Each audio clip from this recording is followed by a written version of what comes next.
আসসালামু আলাইকুম। তুল নামক এক ভয়ানক শয়তান জিন, যারা দেখতে একদমই বাচ্চাদের সাইজের। অন্যের টাকা চুরি করার জন্য এই জিনকে ব্যবহার করা হয়। তবে এই জিনকে ব্যবহার করতে বা পুষতে মেয়েদের প্রয়োজন হয়, যাদের রক্ত বাচ্চাদের মতো করে পান করে বেঁচে থাকে এই জিন। ইন্দোনেশিয়ার এক গ্রামে এই জিনের প্রকোপে প্রতি বছর মেয়েরা নিখোঁজ হতে থাকে, সেই সাথে চুরি হতে থাকে সকলের টাকা। এখন দেখার বিষয় হলো এই জিনকে কে পুষছে আর কিভাবেই বা এই জিনের হাত থেকে মুক্তি পাওয়া যাবে। জানতে হলে দেখতে হবে আজকের এই পুরো গল্পটি। তাই চলুন আর দেরি না করে এখনই চলে যাওয়া যাক গল্পে। গল্পের শুরুতে আমাদেরকে তুল নামক এক বিশেষ প্রজাতির শয়তানের ব্যাপারে জানানো হয়, যাদেরকে দেখতে একদমই বাচ্চাদের মতো। তাদেরকে ব্যবহার করা হয় মানুষের টাকা চুরি করে নিজের অর্থ বাড়ানোর কাজে। আর এই কাজ করাতে তাদের জন্য মেয়েদের স্যাক্রিফাইস করতে হয়, যেসব মেয়েদের রক্ত এবং আত্মা খেয়েই এই তুল জীবিত থাকে।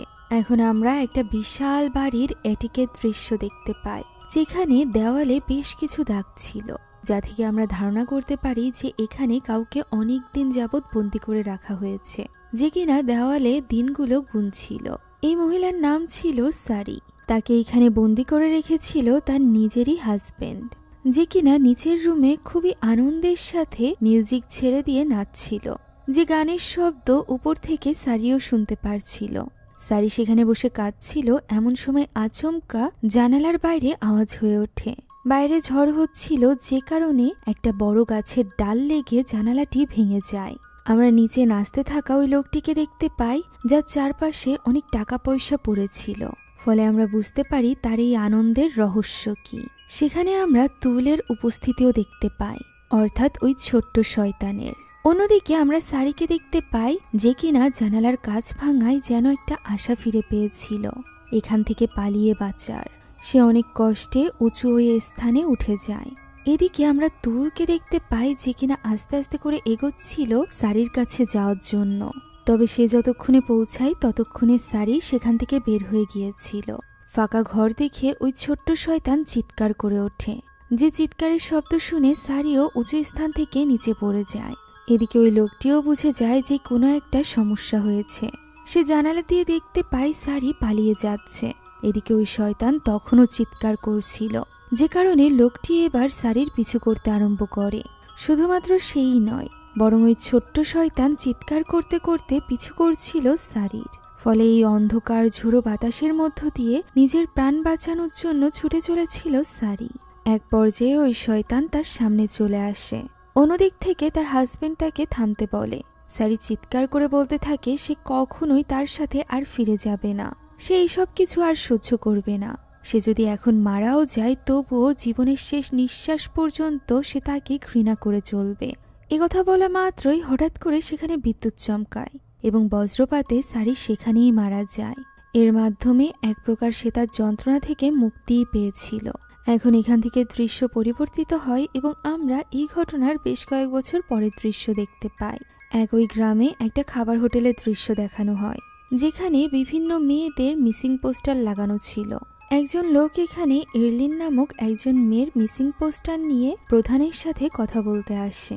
তার প্রশ্ন হলো প্রতি বছর কেন তাদের গ্রাম থেকে কোনো না কোনো মেয়ে মিসিং হয়ে যায়, যার প্রতি উত্তরে গ্রাম প্রধান হেসে উত্তর দেয়, এরলিন তো মিসিং হয়নি, বরং সে তো তার বয়ফ্রেন্ডের সাথে পালিয়ে গিয়েছে।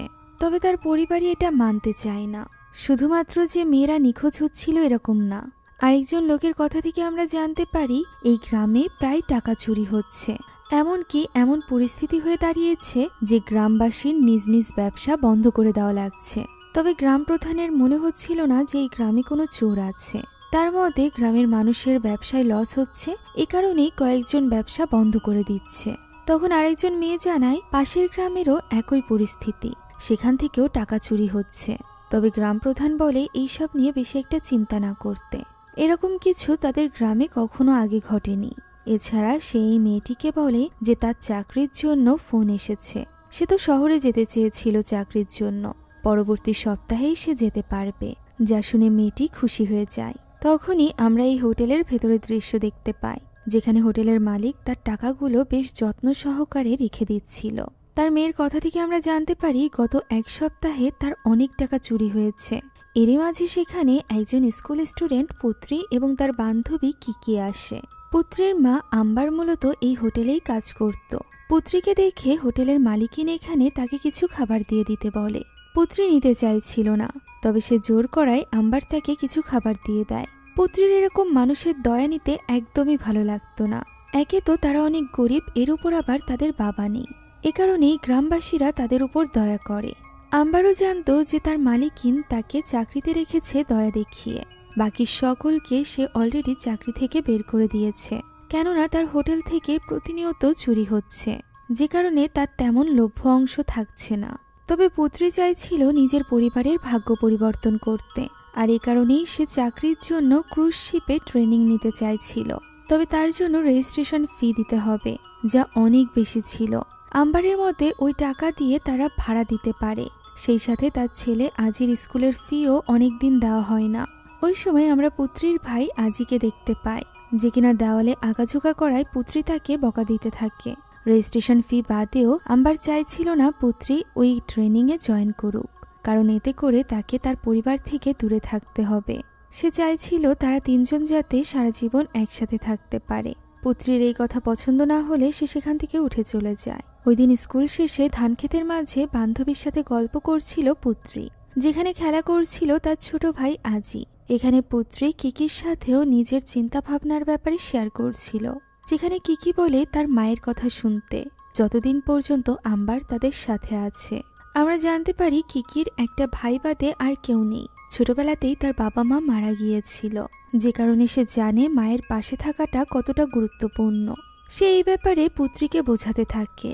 পুত্রী বলে সে গরিব হয়ে মরতে চায় না, সে টাকা ইনকাম করতে চায়। কিকির মতে ভুল পথে টাকা ইনকাম করা সহজ। সে এরকমই কয়েকটা সহজ পদ্ধতির কথা বলতে থাকে, যার মধ্যে কালো জাদুও ছিল। তবে পুত্রীর মতে টাকা ইনকাম করা এতটাও সহজ না। এই নিয়েই দুই বান্ধবী কথা বলতে থাকে। অন্যদিকে আমরা আম্বারকে দেখতে পাই। ফাইনালি এখন তারও চাকরি যাওয়ার সময় হয়ে গিয়েছিল, কেননা হোটেলের মালিকের টাকা গতকালও চুরি হয়েছে।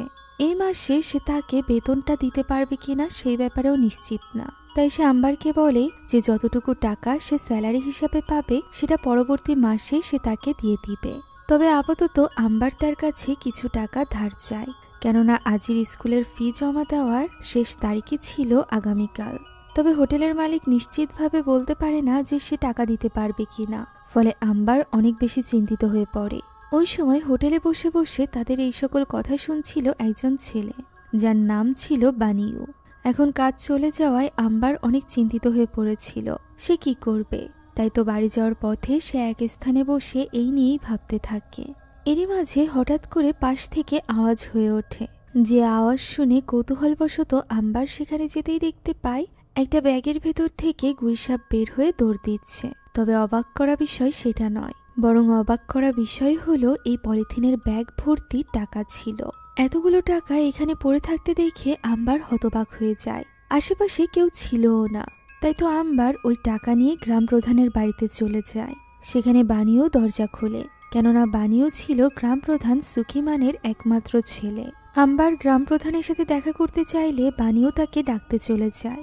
ওই সময় আম্বার ওই টাকা নিয়ে ভাবতে থাকে, এবং যতক্ষণে গ্রাম প্রধান সেখানে আসে ততক্ষণে আম্বার সেখান থেকে চলে যায়, কেননা সে ঠিক করে নিয়েছিল যে সে ওই টাকা রেখে দিবে। এখন ওই দিন রাতের দৃশ্য দেখা যায়, যেখানে আম্বার ঘুমের মাঝে কথা বলছিল। তার এই কথা শুনে ঘুম ভেঙে গিয়েছিল আজির ওয়াশরুমে যাওয়ার প্রয়োজন ছিল। তবে আম্বারকে ডাকায় সে ওঠে না, তাই সে একাই ওয়াশরুমে যায়। যাওয়ার পথে সে নিচে একটা গামলায় থাকা পানি দেখতে পায়, যেটা সে উঠিয়ে টেবিলের উপর রেখে যায়। এরপর সে যখন ওয়াশরুমে যায় তখন আমরা সেখানে তুলের উপস্থিতি দেখতে পাই। আজি কাউকে দেখতে পায় না ঠিকই, তবে সে গুংরানোর আওয়াজ শুনতে পায়। তার চোখে চশমা না থাকায় সে টেবিলের কাছে চলে আসে। এরই মাঝে রুম থেকে ঘুমের মাঝেই বেরিয়ে আসে তার মা, যে কিনা বিড়বিড় করে কিছু একটা বলেই চলেছিল, আর এভাবেই হাঁটতে হাঁটতে বাড়ির বাইরে চলে যাচ্ছিল। আজি তাকে আটকানোর চেষ্টা করতে থাকে এবং পুত্রীকে ডাকতে থাকে। তার ডাক শুনে পুত্রী এসে দেখতে পায় তার মায়ের যেন কোনো হুঁশই নেই। পুত্রীর ডাকে আম্বারের হুঁশ ফেরে। পুত্রী দেখতে পায় তার গায়ে জ্বর। সে এইভাবে কোথায় যাচ্ছিল এই ব্যাপারে আম্বারেরও কোনো ধারণা ছিল না। এখন পুত্রী তাকে ধরে তার রুমে দিয়ে আসে। এরপর যখন সে নিজের রুমের দিকে যাচ্ছিল তখন সে ওই গুংরানির আওয়াজ শুনতে পায়। সে জানালা দিয়ে বাইরে দেখার চেষ্টা করে, তবে বাইরে তো কিছুই ছিল না। ফিরে আসার সময় আমরা দেখতে পাই ওই পাত্রটি আবারও নিচে চলে গিয়েছে আপনা আপনি। শুধুমাত্র তাই নয়, তার ভেতরে থাকা পানিগুলো ঘূর্ণিঝড়ের মতো ঘুরছিল, যা দেখে পুত্রী অবাক হয়ে যায়। সে হাত দিতেই পানিটি থেমে যায়। তখনই আচমকা একটা তুল তার পেছনে চলে আসে। পানিতে এই প্রতিচ্ছবি দেখে ভীষণভাবে ঘাবড়ে যায় পুত্রী, তবে পরক্ষণেই সেখানে কিছুই ছিল না।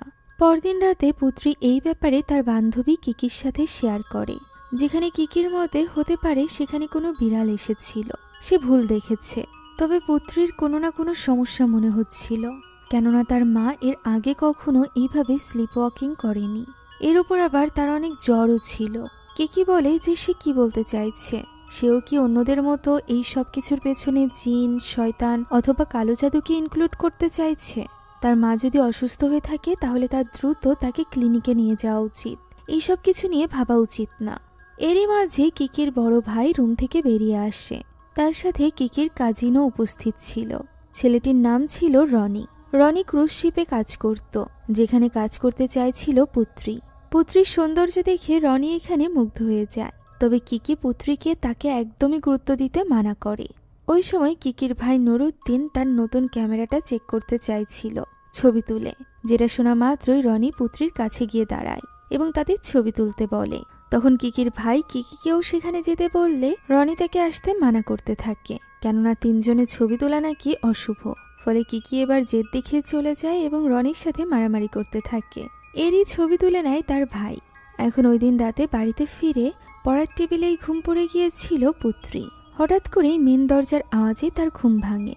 সে বাইরে এসে দেখতে পায় তাদের মেন দরজা খোলা। সে তার মাকে ডাকতে গিয়ে দেখতে পায় ঘরে তো তার মা নেই। ওই সময় সে আম্বারের ব্যাগে ওই টাকাগুলো দেখতে পায়। সে এতে বেশ অবাক হয়, আর এরপর সে তার মাকে খুঁজতে আরম্ভ করে। আশেপাশে কোথাও আম্বারকে খুঁজে না পেয়ে সে তখনই আজিকে নিয়ে চলে যায় কিকির বাড়িতে।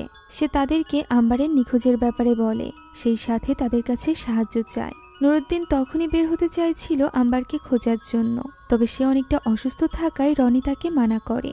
সেই পুত্রীর সাথে যাবে বলে ঠিক করে। তখন পুত্রী কিকিকেও তার সাথে যেতে বলে। কিকিও বাধ্য হয়ে তার সাথে যেতে রাজি হয়। আর এই খোঁজার টাইমটুকু আজির দেখাশোনার দায়িত্ব দেওয়া হয় নুরুদ্দিনের উপর। এখন তারা গ্রাম প্রধানের খোঁজে এক স্থানে এসে দেখতে পায় গ্রাম প্রধান কয়েকজন লোক নিয়ে বসে কথা বলছে। সেখানে এসে সুখিমানকে পুত্রী যখন জানায় যে তার মা আম্বারকে খুঁজে পাওয়া যাচ্ছে না, তখন সুখিমান উত্তরে হেসে দিয়ে বলে আম্বার গায়েব হয়নি, বরং সে চাকরি করতে শহরে গিয়েছে। আম্বার কি তাকে বলেনি যে খাবারের হোটেল থেকে তার চাকরি চলে গিয়েছে? চাকরি যাওয়ার পর সে সুখিমানের কাছে এসেছিল, আর সুখিমানই তাকে এই নতুন শহরের চাকরিটি জোগাড় করে দিয়েছে। আজ রাতের বাস ছিল, যে বাসে করে আম্বার চলে গিয়েছে, যাতে করে সে সকালে গিয়ে চাকরিতে জয়েন হতে পারে। এই সকল কথা শুনে পুত্রী অবাক হয়ে যায়। তার মা তাকে না জানিয়ে এইভাবে কেন চলে যাবে, তার এইসব কিছু বিশ্বাস হচ্ছিল না। যে কারণে পরদিন সে কিকি এবং রনিকে তার বাড়িতে ডাকে, যেখানে সে ওই টাকার ব্যাগটি তাদেরকে দেখায়। পুত্রী খোঁজ নিয়েছে যে হোটেলের মালিকিন তাকে তার টাকা পরিশোধ করেনি, তাহলে এতগুলো টাকা কোথা থেকে আসলো তার কাছে। আর সবচেয়ে বড় কথা, সে যদি শহরে চাকরি করতেই যাবে তাহলে নিশ্চয়ই সে নিজের জামা কাপড় নিয়ে যাবে। সে তো কোনো জামা কাপড়ও নেয়নি, এমনকি তার জুতাও এখানে। ওই সময় আজি দেওয়ালে আবারও আঁকাঝোঁকা করছিল। পুত্রী তাকে নিষেধ করলে সে বলে ঘুমের মাঝে সে তার মাকে ব্ল্যাক চিমনি বলতে শুনেছিল। সে সেটাই আঁকছে, যা শুনে পুত্রীরা এগিয়ে যায়। ব্ল্যাক চিমনি বলতে ফ্যাক্টরির কালো ধোঁয়া বের হয় এরকম লম্বা টাওয়ারকে বোঝায়, যা এই গ্রামে শুধুমাত্র একটাই আছে, আর সেটি হলো কার্সুনো নামক একজন লোকের ফ্যাক্টরিতে। রনি কার্সুনোর ব্যাপারে জিজ্ঞাসা করলে পুত্রী উত্তরে বলে যে কার্সুনো এই গ্রামের অনেক ধনী একজন ব্যক্তি ছিল, যার জঙ্গলের মাঝে একটা ফ্যাক্টরি আছে। তবে এখন ওই ফ্যাক্টরিটি বন্ধ। লোকজন সেখানে যেতে ভয় পায়, কেননা সেখানে নাকি কালো কাপড় পরা কুন্তিলানাক ঘুরে বেড়ায়। রনির মতে এই ধরনের কুন্তিলানাক সব থেকে বেশি ভয়ানক হয়ে থাকে। এটা জানার পরও পুত্রী তার মাকে খুঁজতে সেখানে যেতে চাইছিল, যা শুনে বাকি দুজন তো ঘাবড়ে যায়। তবে পুত্রী এইভাবে হাতে হাত রেখে বসে থাকতে পারবে না, আর তাকে এইভাবে একা ছাড়তে পারবে না তার বান্ধবী কিকি, যে কারণে সে রনিকেও জোর করে রাজি করিয়ে ফেলে। আজি তাদের সাথে যেতে চাইলে পুত্রী তাকে বোঝায় যে যদি মা ফিরে আসে তাহলে বাড়িতে কারোর থাকা প্রয়োজন। সে যেন মা বাদে আর কারোর জন্য দরজা না খোলে, দরজা বন্ধ করে চুপচাপ বাড়িতেই তাদের জন্য অপেক্ষা করতে থাকে। সেই সাথে সে এটাও বলে যায় যদি পুত্রীদের ফিরতে অনেক রাত হয়ে যায় তাহলে সে যেন কিকির বাড়িতে চলে যায় নুরুদ্দিনের কাছে। এখন পুত্রী, কিকি এবং রনি সাইকেলে করে রওনা দেয় ওই ফ্যাক্টরির উদ্দেশ্যে। তাদেরকে এইভাবে জঙ্গলের দিকে যেতে দেখে বানিওর সন্দেহ হয়। এদিকে ফ্যাক্টরি পর্যন্ত পৌঁছাতেই তাদের সন্ধ্যা হয়ে যায়। রনির তখনও ভয় লাগছিল, তাই সে চাইছিল গ্রামবাসীর সাহায্য নিতে। তখন পুত্রী তার কাঁধে হাত রেখে বলে তার যদি ভয় লাগে তাহলে সে গ্রামে ফিরে যেতে পারে। তার এই ব্যবহারে রনি এবার গলে যায় এবং তাদের সাথে মিলে ফ্যাক্টরির দিকে এগিয়ে যায়। এখন জঙ্গলের মাঝ দিয়ে এগোনোর সময় হঠাৎ করেই রনির স্যান্ডেল ছিঁড়ে যায়। সে সেটা ঠিক করছিল এমন সময় পিছে এক ভয়ানক ছায়াকে দেখা যায়। সে একটু ঘাবড়ে যায় এবং টর্চের আলো জ্বেলে ওই ছায়াটিকে দেখতে থাকে। তখনই হঠাৎ কিকি সেখানে চলে আসলে সে অনেকটা ঘাবড়ে যায়। এখন তারা তিনজন ফ্যাক্টরির দিকে এগিয়ে চলেছিল। অন্যদিকে এই ব্যাপারে খবর এনে দিয়েছিল বানিও সুকিমানকে, যা শুনে সুকিমান অনেক বেশি রেগে গিয়েছিল বানিওর উপর। সে কেন তাদেরকে আটকায়নি। এখন যদি তারা ওই ফ্যাক্টরি পর্যন্ত পৌঁছে সব সত্যিটা জেনে যায় তখন বানিও তাকে আজির কথা মনে করিয়ে দেয়। ওই সময় ছোট্ট আজিকে দেখা যায় যে কিনা বাড়িতে একা একা দেওয়ালে ছবি আঁকছিল। হঠাৎই সেখানে থাকা বাতিটি নিভে যায়। তখন আজি উঠে গিয়ে মোমবাতি জ্বালিয়ে দেয়। এমন সময় ওই গুংরানির আওয়াজ শোনা যায়, অর্থাৎ তুল সেখানে পৌঁছে গিয়েছিল।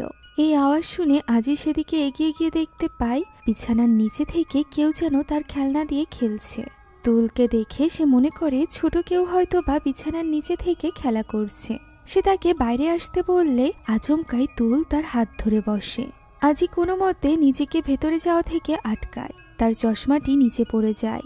সে এইসবের তোয়াক্কা না করে দ্রুত বাড়ির বাইরে বের হতে চায় পালানোর জন্য। তবে বাইরে যাওয়ার দরজা কিছুতেই খুলছিল না। সে চিৎকার করতে থাকে। এদিকে ওই তুল তার দিকে ভয়ানকভাবে এগোতে থাকে। আচমকা দরজা খুলতেই সে নিজের সামনে সুকিমানকে দেখতে পায়। সুকিমান এবার তাকে তার সাথে করে নিয়ে যায়। অন্যদিকে ফ্যাক্টরি পর্যন্ত চলে এসেছিল পুত্রীরা। তবে তারা ভেতরে ঢোকার দরজাটি বন্ধ অবস্থায় দেখতে পায়, যেটা খোলার জন্য পুত্রী এবং রনি চেষ্টা করছিল। এরই মাঝে কিকির কাছে কল করে নুরুদ্দিন। নুরুদ্দিন এখানে কিকি কোথায় আছে এটা জিজ্ঞাসা করলে পেছন থেকে রনির কথা থেকে সে বুঝতে পারে যে তারা কার্সোনোর ফ্যাক্টরিতে গিয়েছে। কিকি তাকে মিথ্যা বলার চেষ্টা করে, তবে পেছনে থাকা পুত্রী এবং রনির কথাতে নুরুদ্দিন সবকিছু বুঝে যায় এবং সে তাকে তাড়াতাড়ি বাড়িতে ফিরে আসতে বলে। যদিও কিকি এখানে দ্রুত ফোনটি কেটে দেয়। এরই মাঝে পুত্রীও দরজাটি খুলে ফেলে, আর এরপর ভেতরে প্রবেশ করতেই এক ঝাঁক বাদুড় তাদের মাথার উপর দিয়ে উড়ে যায়, যা দেখে রনি আরো বেশি ঘাবড়ে গিয়েছিল। কেননা তার মতে এই স্থানে কোনো জীবিত মানুষ নয়, বরং মৃত মানুষের পাশাপাশি আরো ভয়ানক কোনো জীব থাকতে পারে। কিকির মতে সে শুনেছে এখানে নাকি তুল আছে, অর্থাৎ টাকার শয়তান। যারা টাকার শয়তান পালে তাদের নিজেদের সন্তান বড় হয় না, তারা নাকি আগে আগে মারা যায়, ঠিক কার্সোনোর মতো করে।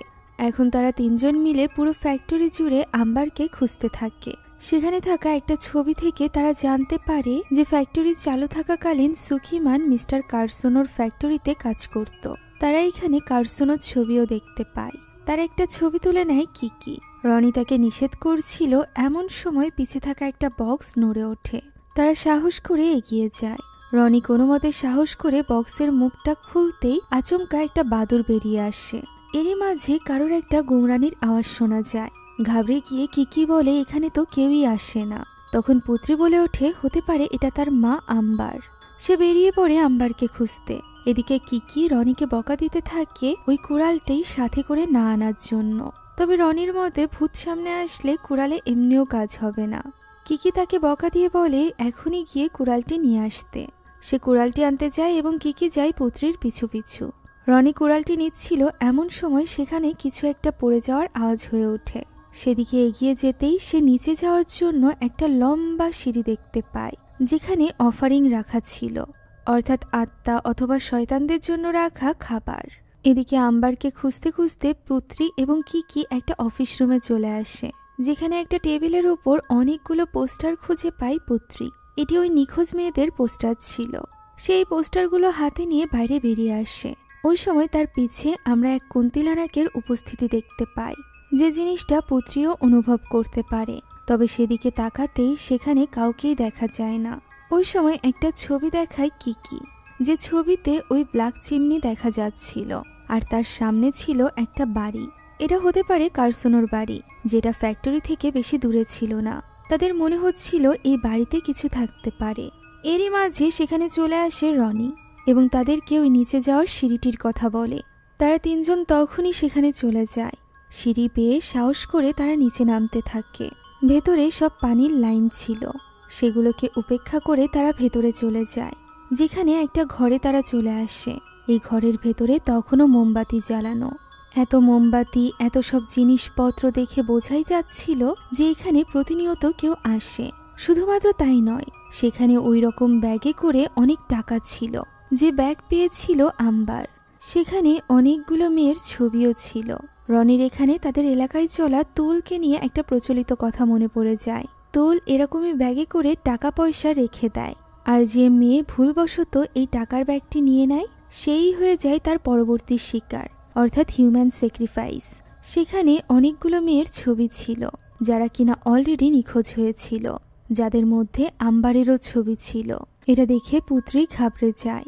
এরই মাঝে সেখানে জ্বলতে থাকা সব বাতিগুলো নিভে যায়। হঠাৎ করে এই উপর থেকে কেউ একটা তাদের সামনে এসে পড়ে। তারা দেখার জন্য এগিয়ে যেতেই আচমকা ভয়ানকভাবে মুখ তোলে ওই মহিলা। তাকে এইভাবে দেখে ঘাবড়ে গিয়ে পালাতে শুরু করে পুত্রীরা। তবে পথে উপর থেকে অনেক মেয়েরাই এইভাবে পড়তে থাকে এবং তাদের উপর হামলা করতে থাকে। একজন তো পুত্রীর পা টেনে ধরে। তারা কোনো মতে পুত্রীকে বাঁচিয়ে সেখান থেকে বেরিয়ে যায়। আমরা বুঝতে পারি এই মেয়েগুলো আসলে স্যাক্রিফাইস হওয়া ওই মেয়েগুলো ছিল, যাদের আত্মা এখনো পর্যন্ত এখানে বন্দি আছে। তারা তিনজন কোনো মতে সেখান থেকে পালিয়ে যাচ্ছিল। তবে পথেই পুত্রী কান্নায় ভেঙে পড়ে তার মায়ের কথা ভেবে। কিকি এবং রনি তাকে বলতে থাকে দ্রুত এখান থেকে পালানোর জন্য, কেননা জায়গাটা খুবই ভয়ানক। তবে পুত্রী এই কারণেই এখান থেকে যেতে চাইছিল না। তার মা এখানে এই বিপদে থাকতে পারে এটা জানার পর সে কিভাবে নিশ্চিন্তে বাসায় ফিরবে। সে চায় না বেশি দেরি হয়ে যাক। সে তার মাকে সুস্থ সবলভাবে আজ রাতেই বাড়িতে নিয়ে যেতে চায়। রনি তখন তাকে বোঝানোর চেষ্টা করে যে এরকম সিচুয়েশনে তাদের বেশিক্ষণ অপেক্ষা করা একদমই উচিত না। সে এর আগেও এরকম সিচুয়েশনে পড়েছে। সে তার ফ্রেন্ডদের সাথে একটা ভয়ানক গ্রামে আটকে গিয়েছিল, যেখানকার লাশগুলো সব জীবিত হয়ে উঠত এবং রাতের বেলা সকলের উপর হামলা করত। ইন্দোনেশিয়ার পচংয়ের ওই গ্রামের গল্প আমি এর আগেই এক্সপ্লেন করেছি, যেখানে রনি ওরফে সেসেপের গল্প ছিল। তাই আপনারা যদি জানতে চান যে রনির বন্ধুরা কিভাবে মারা গিয়েছিল, তাহলে ডেসক্রিপশনে দেওয়া লিঙ্ক থেকে ওই ভিডিওটি দেখে আসতে পারেন। রনির মতে আপাতত তাদের এখান থেকে যাওয়া উচিত এবং সাহায্য নিয়ে তারপরই এখানে আসা উচিত। তা না হলে কিকি অথবা রনির যদি কোনো কিছু হয় তাহলে পুত্রীও ঠিক রনির মতো করেই সারা জীবন নিজেকেই দায়ী করবে। তবে পুত্রী তো কোনো কিছু শুনতেই রাজি ছিল না। তার মাকে সাহায্য করার মতো সে বাদে আর কেউ নেই। সে চায় না নিখোঁজ হওয়া ওই মেয়েগুলোর মতো তার মায়ের অবস্থা হোক, তাই সে কিছুতেই যেতে চায় না। সে কিকি এবং রনিকে চলে যেতে বলে, তবে কিকিও যেতে রাজি হয় না। সে পুত্রীকে সাহায্য করতে চাইছিল, তবে রনি চাইছিল বাইরে থেকে সাহায্য আনতে, এতে করে তাদের কিছুটা উপকার হবে। একথা ভেবেই রনি সেখান থেকে রওনা দেয়। এখন দুই বান্ধবী মিলে ঠিক করে যে তারা আম্বারকে খুঁজে বের করবে, আর এর জন্য তারা কার্সোনোর বাড়িতে যেতে চাইছিল। তারা ওই জঙ্গলের মাঝে আশেপাশে কার্সোনোর বাড়ি খুঁজতে থাকে। কিছুটা এগোনোর পর তারা ফাইনালি কার্সোনোর বাড়ি খুঁজে পায়। এদিকে রনি যখন বাইরের দিকে যাচ্ছিল তখন তাকে আঘাত করে অজ্ঞান করে ফেলে বানিও। সেখানে আজিকেও ধরে নিয়ে এসেছিল সুকিমান, যে কিনা সুকিমানের হাতে কামড় দিয়ে চিৎকার করে ওঠে। তার এই চিৎকারের আওয়াজ শুনতে পায় পুত্রী। তবে কিকি কিছু না শোনায় তার মনে হয় সে হয়তোবা ভুল শুনেছে। তাই সে এবার কিকির সাথে ওই বাড়ির ভেতরে চলে যায়। বাড়ির ভেতরে গিয়েই তারা অবাক হয়ে যায়। ভেতরে ঢুকতেই একটা বড় পুল ছিল, যেটা কোনো বাড়িতেই এইভাবে থাকা স্বাভাবিক না। তাই কিকি এই জিনিসের ছবি তুলতে লাগলে পুত্রী তাকে নিষেধ করে। এখন তারা আলাদা আলাদা হয়ে দুদিকে গিয়ে আম্বারকে খুঁজতে থাকে। কিকি তখনও অদ্ভুত কিছু দেখলে তার ছবি তুলে রাখছিল। সে সেখানে ওই ছোট্ট মিউজিকের খেলনাটি দেখতে পায়, যেটা গল্পের শুরুতে আমরা সারির কাছে দেখেছিলাম। সে খেলনাটি চালু করে তার ছবি তুলে নেয়। এমন সময় সে তার সামনে ভয়ানক কাউকে একটা দাঁড়িয়ে থাকতে দেখতে পায়। ক্যামেরার ফ্ল্যাশেই শুধুমাত্র তাকে দেখা যাচ্ছিল। তার এই ভয়ানক চেহারা দেখে অনেক বেশি ঘাবড়ে গিয়েছিল কিকি। সে এবার কিকির দিকে ফিরে তাকায়, তবে পরবর্তী ফ্ল্যাশে তাকে আর দেখা যায় না। এমন সময় সেখানে পুত্রী চলে আসলে কিকি আরো বেশি ঘাবড়ে যায়। পুত্রী মূলত একটা ঘর খুঁজে পেয়েছিল, সেখানে সে কিকিকে ডেকে নিয়ে যায়। ভেতরে ঢুকতেই তারা দেখতে পায় বস্তা ভর্তি টাকা। তারা বুঝতে পারে কার্সনও হয়তো বা কোনো তুল পুষত। তখনই তাদের চোখ পড়ে সেখানে থাকা একটা বিরাট বড় ছবির উপর।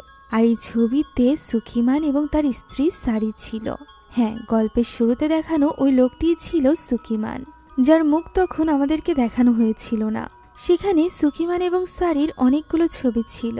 কিকির থেকে আমরা জানতে পারি যে সারি তো অনেক বছর আগেই নিখোঁজ হয়ে গিয়েছিল। তারা বুঝতে পারছিল না কার্সনোর এই বাড়িতে সুকিমান এবং সারির ছবি কি করছে, তাই তো তারা সেখানে থাকা জিনিসগুলো চেক করতে থাকে। অন্যদিকে সুকিমান এবং বানিও মিলে রনি এবং আজিকে ধরে নিয়ে গিয়েছিল ফ্যাক্টরির ভেতরে। সেখানে তাদের দুজনকে বন্দি করে রাখা হয়। বানিওকে তাদের উপর নজর রাখতে বলে সুকিমান বেরিয়ে পড়ে। অন্যদিকে পুত্রীরা সেখানে একটা কালো জাদুর বই খুঁজে পায়, যেখানে এই তুলের রিচুয়ালের ব্যাপারে সবকিছু লেখা ছিল।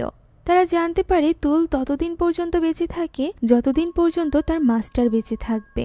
এছাড়া তুলের বেঁচে থাকার জন্য মেয়েদের প্রয়োজন হয়।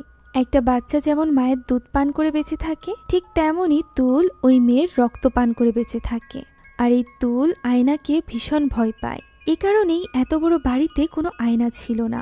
এই টাকাগুলো আসলে তুলের চুরি করা টাকা ছিল, যা আশেপাশের গ্রাম, সেই সাথে তাদের গ্রাম থেকে চুরি করে এনেছিল তুল। পুত্রী সেখানে ওই হোটেলের মালিকিনের চুরি হওয়া টাকাও খুঁজে পায়, যে টাকার উপর সে মার্ক করে রেখেছিল। তারা জানতো কার্সনও অনেক আগেই মারা গিয়েছে। এখন এই তুল হয়তোবা অন্য কারোর জন্য কাজ করছে। ফলে তাদের আর বুঝতে বাকি থাকে না যে সুকিমানি রয়েছে এই সব কিছুর পেছনে। এই কারণেই এত লম্বা সময় ধরে সেই গ্রামে নিখোঁজ হওয়া মেয়েদের ব্যাপারে এই সকল মিথ্যা কথা বলতো। তারা এইসব নিয়ে কথা বলতে বলতেই সিঁড়ি দিয়ে উপরে উঠে আসে। ওই সময় উপর থেকে আওয়াজ ভেসে আসে, মনে হচ্ছিল কেউ সাহায্য চাইছে। পুত্রী দরজা খুলতেই দেখতে পায় সামনে রয়েছে একটা লম্বা সিঁড়ি। হতে পারে এটা এটিকে যাওয়ার রাস্তা। কিকির মনে হচ্ছিল উপরে বিপদ থাকতে পারে। তখন পুত্রী তাকে নিচে অপেক্ষা করতে বলে, যাতে করে বিপদ হলে সে তাকে সাহায্য করতে পারে। সে তাকে নিচে দাঁড় করিয়ে রেখে নিজে উপরে চলে যায়। এরই মাঝে কিকি রনির কণ্ঠ শুনতে পায়। সে রনিকে সামনে দিয়ে তাকে খুঁজতে দেখতে পায় এবং মনে করে রনি হয়তোবা তাকে খুঁজতে আবারও ফেরত এসেছে, তাই সে রনির পিছু পিছু চলে যায়। অন্যদিকে পুত্রী উপরে থাকা ওই ঘরটির সামনে চলে আসে, যে ঘরটিতে গল্পের শুরুতে আমরা সারিকে আটক অবস্থায় দেখেছিলাম। সেখানে দরজা খুলতেই সে আম্বারকে দেখতে পায়। আম্বারের হাত এবং মুখ বেঁধে সেখানে রেখে দেওয়া হয়েছিল। পুত্রী দ্রুত গিয়ে তাকে মুক্ত করে। যখন আম্বার তাকে বলতে থাকে যে ওই শয়তান প্রতিনিয়ত তার কাছে আসে এবং তার রক্ত পান করে, পুত্রীও তাকে জানিয়ে দেয় যে এই সব কিছুর পেছনে রয়েছে সুকিমান। সেই তাকে বেছে নিয়েছে বলি দেওয়ার জন্য। আপাতত তাদের দ্রুত এখান থেকে বের হতে হবে। একথা বলে সে নিজের মাকে তুলে নেয় এবং কোনো মতে ওই সিঁড়ি দিয়ে নেমে আসে। তবে নিচে নেমে কিকিকে না দেখে পুত্রী অনেক চিন্তায় পড়ে যায়। সে তাকে আশেপাশে খুঁজতে থাকে। অন্যদিকে ফ্যাক্টরিতে সুকিমান যখন পুত্রীদেরকে খুঁজছিল, তখনই তার দেখা হয় নুরুদ্দিনের সাথে। নুরুদ্দিন মূলত কিকিকে খোঁজার জন্য এখানে এসেছিল। সেভাবে সুকিমানের সাথে দেখা হয়ে ভালোই হয়েছে। তবে বেচারা তো জানতোই না যে সুকিমান কত বড় পাপী। সে তার হাতে থাকা কুড়ালটি লুকিয়ে রেখেছিল, যাতে করে সে সুযোগ পেতেই নুরুদ্দিনের উপর হামলা করতে পারে। আর এমনটিই হয়। সে সুযোগ বুঝে নুরুদ্দিনকে সেখানেই মেরে ফেলে। অন্যদিকে এই ব্যাপারে না জানা কিকিকে দেখা যায়, যে কিনা রনির পিছু পিছু একটা রুমে চলে এসেছিল। সেখানে ওই ঘরের এক কোণে গিয়ে রনি চুপচাপ দাঁড়িয়েছিল। সে কিকির ডাকের কোনো সাড়া দেয় না। তখন কিকি কাছে যেতেই সে সেখান থেকে অদৃশ্য হয়ে যায়। ফলে অনেক বেশি ঘাবড়ে যায় কিকি। সে কিছুই বুঝে উঠতে পারছিল না। এমন সময় সে অনেকগুলো আয়না ওই ঘরে লক্ষ্য করে, অর্থাৎ এই পুরো বাড়ির সব আয়নাগুলো এই ঘরে রাখা ছিল। সে চলে যাবে এমন সময় ওই মিউজিক প্লেয়ারটি বেজে ওঠে। আওয়াজ শুনতেই সেদিকে তাকাতেই সে দেখতে পায় আয়নার রিফ্লেকশনে সে বাদেও তার মতো দেখতে আরো কেউ দাঁড়িয়ে আছে। সে দেখার জন্য আয়নার দিকে এগিয়ে যেতেই মেয়েটি ঘুরে তাকায়। এটা তো কিকি ছিল, যার পুরো মুখ রক্তাক্ত। এটা দেখে কিকি অনেক বেশি ঘাবড়ে গিয়েছিল। এমন সময় আয়নার ভেতর থেকে এক ভয়ানক হাত বেরিয়ে আসে এবং কিকিকে বারবার আঘাত করতে থাকে ওই কাচের সাথে। ফলে তার ঠিক ওইভাবেই মৃত্যু হয় যেভাবে একটু আগেই তাকে দেখা যাচ্ছিল। আর এর পেছনে ছিল ওই কালো কুন্তিলা নাগ। কিকির চিৎকারের শব্দ শুনে পুত্রী কোনো মতে আম্বারকে নিয়ে সেখানে গিয়ে পৌঁছায়। তার সামনে কিকির লাশ পড়েছিল, যা দেখে সে একদমই ভেঙে পড়ে। সে ওই ঘরে যেতে চাইলে আম্বার তাকে আটকে নেয় এবং বোঝানোর চেষ্টা করে যে এই জায়গাটি খুবই ডেঞ্জারাস, তাদের দ্রুত এখান থেকে বেঁচে বের হতে হবে। কিকি অলরেডি তাকে ছেড়ে চলে গিয়েছে, তাই তাদের এখানে সময় নষ্ট করা একদমই উচিত হবে না। অন্যদিকে রনির হুঁশ ফিরে এসেছিল। সে কোনো মতে নিজের হাতের বাঁধনও খুলে ফেলেছিল। সে আজিকে মুক্ত করছিল। এমন সময় সে দেখতে পায় বানিও তাদের ঘরের দিকে আসছে। সে দ্রুত আজিকে মুক্ত করে ওই ঘর থেকে বেরিয়ে যায়। বানিও তাদেরকে লক্ষ্য করে না ঠিকই, তবে তার মনে হয় পিছে থেকে কেউ চলে গিয়েছে। তাই সে ঘরে গিয়ে চেক করে দেখতে পায় সেখানে আজি এবং রনি নেই। রনি এখানে সুযোগ বুঝে আগে আজিকে সেখান থেকে পালিয়ে যেতে সাহায্য করে। তখন বানিও তাদেরকে খুঁজছিল। তার চোখে কোনো মতে ফাঁকি দিতে সক্ষম হয় রনি। সে একদিকে পালিয়ে যায় এবং বানিও চলে যায় অন্যদিকে তাকে খুঁজতে। এদিকে আম্বারকে নিয়ে যখন পালিয়ে যাচ্ছিল পুত্রী, তখনই তাদেরকে দূর থেকে দেখে ফেলে সুকিমান। তার হাতে তখনও কোড়াল ছিল। তাকে দেখে পুত্রী এবং আম্বার পালানোর চেষ্টা করে, তবে আম্বার পড়ে যাওয়ায় পুত্রী একাই লুকিয়ে পড়ে। তখন আম্বারকে এসে ধরে ফেলে সুকিমান। সুকিমান তাকে বলতে থাকে সে যদি সুকিমানের হাত থেকে বেঁচেও যায় তবুও সে বাঁচতে পারবে না কালো কুন্তিলা নাগের হাত থেকে, অর্থাৎ সারির হাত থেকে, যে কিনা অন্ধকার হওয়ার পর যে কাউকে এখানে পেলেই মেরে ফেলে। তাই তার জন্য সবথেকে নিরাপদ জায়গাই হলো ওই বাড়ির অ্যাটিক। এই কথা বলে সে আম্বারকে ধরে নিয়ে যাচ্ছিল। এমন সময় পিছ থেকে পুত্রী তার উপর হামলা করে, তবে কুড়াল দিয়ে পুত্রীকে আঘাত করলে সে একটু আহত হয়ে পড়ে। এই সুযোগে আম্বার তার হাত থেকে মুক্ত হয়ে যায়। আমরা দেখতে পাই সুকিমানের গলায় থাকা একটা বিশেষ লকেট পড়ে গিয়েছে, যে ব্যাপারে সে খেয়াল করে না। সে তো পুত্রীর গলায় ওই কুড়াল ধরে তার শ্বাসরুদ্ধ করতে থাকে। এমন সময় ওই মিউজিক প্লেয়ারের আওয়াজ শোনা যায়, বাতাস বইতে থাকে।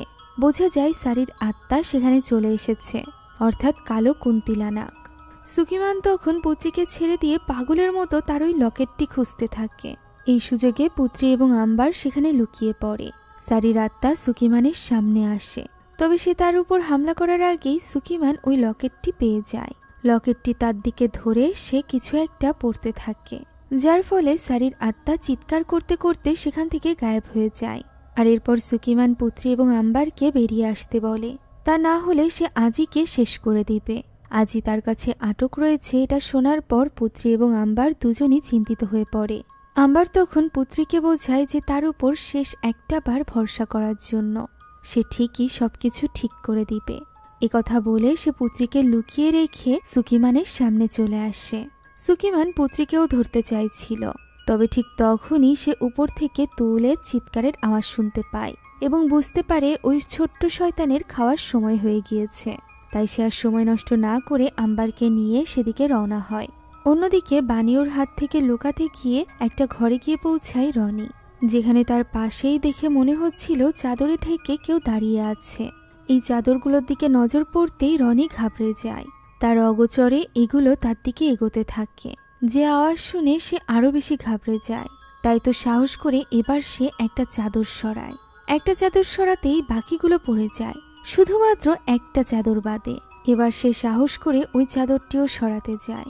চাদরটি সরাতেই সে দেখতে পায় এটা একটা পুতুল ছিল, যার পেছনে দাঁড়িয়ে ছিল এক ভয়ানক প্রেতাত্মা। ফলে সে ঘাবড়ে গিয়েছিল। এমন সময় সেখানে থাকা একটা মেশিন চালু হয়ে যায়, যে মেশিনটির মাথা ছুটে আসতে চলেছিল। সে পালাবে, তবে তার আগেই তার ধাক্কা লাগে বানিওর সাথে, যার ফলে সে নিচে পড়ে যায় এবং ওই কাটারটি ভেঙে এসে সরাসরি গিয়ে লাগে বানিওর কপালে। ফলে বানিও সেখানেই মারা যায়। বেঁচে যায় রনি। অন্যদিকে একটা কন্টেনারের মধ্যে লুকিয়ে ছিল আজি, যেখান থেকে সে বেরিয়ে আসে। তবে তার চোখে চশমা ছিল না, যে কারণে সে কি করবে তা বুঝে উঠতে পারছিল না। এরই মাঝে সে দূরে ঝাপসা কাউকে দাঁড়িয়ে থাকতে দেখতে পায়, যে কিনা তার মায়ের কণ্ঠে তাকে ডাকতে থাকে। সে মনে করে এটা হয়তোবা আম্বার এবং সেদিকে এগিয়ে যায়। আমরা দেখতে পাই উপরে থাকা কন্টেনারের দড়িটা ছিঁড়ে যাচ্ছে, অর্থাৎ সেগুলো এসে পড়তে চলেছিল আজির উপরে। তবে সময় থাকতে সেখানে রনি চলে আসে এবং তাকে বাঁচিয়ে নেয়। কিন্তু সে নিজে বাঁচতে পারে না। তার মাথার উপর এসে পড়ে ওই কন্টেইনারগুলো। সে সেখানেই রক্তাক্ত অবস্থায় পড়ে যায়। এরই মাঝে সেখানে ছুটে চলে আসে পুত্রী। পুত্রী আজিকে সুস্থ দেখে প্রথমে তো খুশি হয়ে যায়, তবে যখন সে সেখানে রনিকে পড়ে থাকতে দেখতে পায় তখন সে অনেক বেশি ভেঙে পড়ে। সে তাকে ডাকার চেষ্টা করে, তবে কোনো লাভ হয় না। আজিরও এতে করে ভীষণ খারাপ লাগে। তবে আপাতত এসব ব্যাপারে ভাবলে চলবে না, বরং ভাবতে হবে আম্বারকে কিভাবে ওই তুলের হাত থেকে বাঁচানো যাবে। ওই বই থেকে সে জেনেছিল তুলকে মারতে হলে তাকে আগে সুকিমানকে মারতে হবে, তবে এটা সে কিভাবে করবে তাই বুঝে উঠতে পারছিল না। সে প্রথমে আজিকে তার চশমাটি দিয়ে দেয়, আর এরপর একটা পরিকল্পনা আঁটে, যে পরিকল্পনায় আজিরও সাহায্যের প্রয়োজন। তাই সে আজিকে নিয়ে চলে যায় ওই বাড়ির ভেতরে, যেখানে আম্বার এবার নিজেকেই শেষ করে দিতে চাইছিল। এরই মাঝে সুকিমান ওই ঘরে চলে আসে এবং তাকে বোঝাতে থাকে যে তার ছেলে মেয়ের তাকে প্রয়োজন। এমনিতে শুধু শুধু সে নিজের জীবন কেন দিবে, এমন কিছুর জন্য দিক যাতে তার ছেলে মেয়ের লাভ হবে। একথা বলে সে তার হাত থেকে ছুরিটি ফেলে দেয়। সে আম্বারকে আটকে ধরে। তখন আম্বার জিজ্ঞাসা করতে থাকে যে সে কেন তার পিছে পড়ে আছে, যার প্রতি উত্তরে সুকিমান বলে সে তাকে বেছে নেয়নি, বরং সে নিজেই এইসবের জন্য দায়ী। রাস্তায় পড়ে থাকা টাকা যেটা তার না সেটা সে নিজের করে নিয়েছে, আর এই লোভের জন্যই সে পরিণত হয়েছে তুলের বলিতে। একথা বলা মাত্রই আম্বার তার মুখে থুথু মারে। সুকিমান তখন তাকে একটা থাপ্পড় মেরে বলে এর কারণেই তার ছেলে মেয়ের মৃত্যু হবে। ফলে আম্বার চিৎকার করে তার ছেলে মেয়েকে ছেড়ে দিতে বলতে থাকে। এদিকে সুকিমান বাইরে গিয়ে তুলকে বলে তার খাবার রেডি। তখনই ছোট্ট শয়তান তুল ওই ঘরে প্রবেশ করে, যাকে দেখে ছটফট এবং চিৎকার করতে থাকে আম্বার। এদিকে সিঁড়ি থেকে নিচে নামতেই সুকিমান লক্ষ্য করে সেখানে আজিকে, যে কিনা একটা ঘরের ভেতরে চলে গিয়েছিল। তার পিছু পিছু সুকিমানও ওই ঘরে চলে যায়। তবে সে প্রবেশ করার আগেই আজি একটা আলমারির ভেতরে লুকিয়ে পড়ে। সুকিমান কুড়াল হাতে ওই ঘরের ভেতরে তাকে খুঁজতে থাকে। এদিকে আজির কাছে আলমারির ভেতরে কিকির আত্মাকে দেখা যায়, যে কিনা ভয়ানকভাবে আজির কাছে সাহায্য চাইতে থাকে। ছোট্ট আজি ভয়ে কাচুমুচু হয়ে যায়। এই সময় সুকিমান আলমারির দরজা খুলতেই যাবে, ঠিক তখনই পিছ থেকে আওয়াজ হয়ে ওঠে। সে মনে করে আজি হয়তো বা বাইরে, তাই সে বাইরে চলে যায় আজিকে খুঁজতে। এই সুযোগে আজিও ওই আলমারি থেকে বেরিয়ে আসে এবং সেখান থেকে পালাতে থাকে। পুত্রী তাকে আগেই বলে দিয়েছিল যে তাদের মা কোথায় আছে, তাই আজি সেখানেই চলে যায়। সে সিঁড়ি দিয়ে উপরে উঠে ওই ঘরটিতে গিয়ে দেখতে পায় তার মাকে বেঁধে রাখা হয়েছে। সে দৌড়ে গিয়ে তার মাকে জড়িয়ে ধরে এবং তার বাঁধন খুলতে আরম্ভ করে। এদিকে নিচের রুম থেকে আওয়াজ শুনে সুকিমান সেদিকে চলে আসে এবং দেখতে পায় তার সব টাকাতে আগুন ধরে গিয়েছে। ফলে সে ব্যস্ত হয়ে পড়ে ওই আগুন নেভানোর কাজে। এই টাকার জন্যই তো সে এত কিছু করেছে, আর এই সব কিছু ছিল পুত্রীরই পরিকল্পনা, যে কিনা ওই ঘরেই লুকিয়েছিল। সুযোগ বুঝেই সে হামলা করে সুকিমানের উপর। সে বারবার সুকিমানের উপর হামলা করতে থাকে, তবে সে সুকিমানের সাথে কিছুতেই পেরে উঠছিল না। সুকিমান তাকে আঘাত করে করে সেখানে ফেলে রাখে এবং আবারও ব্যস্ত হয়ে পড়ে টাকাগুলোর আগুন নেভানোর কাজে। তখনই আম্বার সেখানে চলে আসে এবং সে পেছন থেকে হামলা করতে যায়, তবে সেও পেরে ওঠে না। সুকিমান এখানে কুড়াল নিয়ে তাকে পুরোপুরিভাবে শেষ করে দিতে চলেছিল। এরই মাঝে পুত্রী এসে তাকে আটকে নেয়। আম্বারও একসাথেই তাকে ধরার চেষ্টা করে, তবে এই হাতাহাতির দরুন কুড়ালটি গিয়ে লাগে আম্বারের পেটে। সে সেখানেই আহত হয়ে পড়ে। তখনই পুত্রী সুকিমানের মাথার উপর টেবিল দিয়ে আঘাত করে, যার ফলে সে নিচে পড়ে যায়। আর এই সুযোগে সে আম্বার এবং আজিকে নিয়ে সেখান থেকে বেরিয়ে আসে। আসার সময় আম্বার এখানে তার হাতে থাকা লকেটটি সুকিমানকে দেখায়। মূলত তাদের পরিকল্পনাই ছিল সুকিমানের গলা থেকে কোনোভাবে লকেটটি খুলে নেওয়ার, আর এই কাজে তারা সফল হয়েছিল। সুকিমান যখন বুঝতে পারে যে তার কাছে লকেট নেই, তখন সে অনেক বেশি ব্যস্ত হয়ে পড়ে। তবে আম্বার রাতও বাইরে থেকে দরজাটি লক করে দিয়েছিল ওই কুড়ালের সাহায্যে, যে কারণে সে ওই ঘর থেকে বের হতে পারছিল না। সে তাদেরকে দরজা খুলতে বলতে থাকে, তবে তারা সেখান থেকে বেরিয়ে যাবে ঠিক তখনই আজিকে কেউ একজন টেনে নিয়ে যায়। তাই তো আহত আম্বারকে কোনো রকমে বসিয়ে রেখে পুত্রী বেরিয়ে পড়ে আজিকে খুঁজতে। এরই মাঝে আচমকা তার উপর হামলে পড়ে ওই ভয়ানক তুল। সে তাকে নিয়ে পানিতে গিয়ে পড়ে এবং পানির ভেতরেই তাকে শ্বাসরুদ্ধ করে মেরে ফেলতে চায়। অন্যদিকে সুকিমানের ওই ঘরে সারির আত্মা চলে এসেছিল।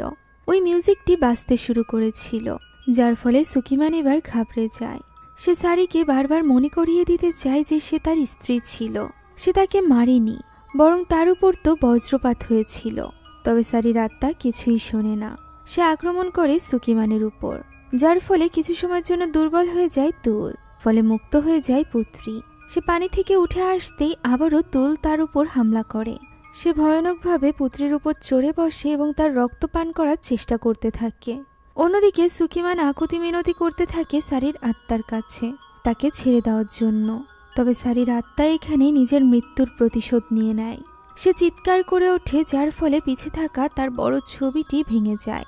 সব কাচের টুকরোগুলো গিয়ে সরাসরি বিঁধে যায় সুকিমানের ভেতরে, যার ফলে খুবই ভয়ানকভাবে তার মৃত্যু হয়। এদিকে ওই তুলের সাথে কিছুতেই পেরে উঠছিল না পুত্রী। এরই মাঝে সুকিমানের মৃত্যুর সাথে সাথে তুলও শেষ হয়ে যায়, ধোঁয়ায় মিলিয়ে যায় সে, যার ফলে পুত্রীও বেঁচে যায়। সেই সাথে জ্ঞান ফিরে আসে আজিরও। তারা দুজন এক হয়ে ছুটে চলে যায় তাদের মায়ের কাছে, যেখানে আম্বার তার শেষ সময় পার করছিল।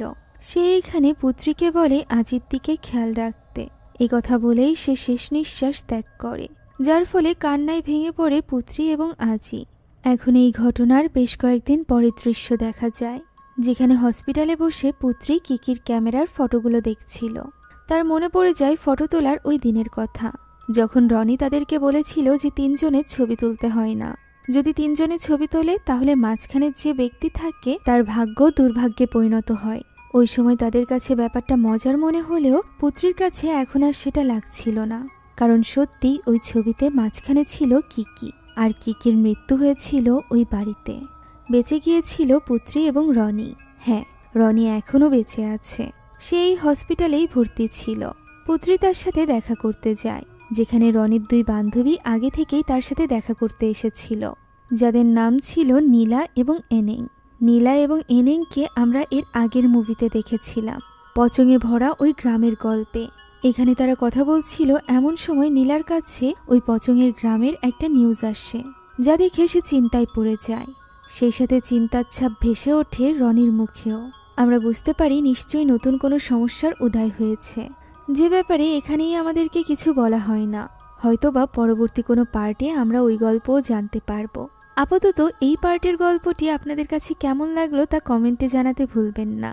সেই সাথে আগের পার্টের গল্পটি ডেসক্রিপশন বক্সে পেয়ে যাবেন। এই ধরনের হরর গল্প যদি আপনাদের কাছে ভালো লেগে থাকে তাহলে অবশ্যই সাবস্ক্রাইব করে বেল আইকনটি প্রেস করে দিবেন।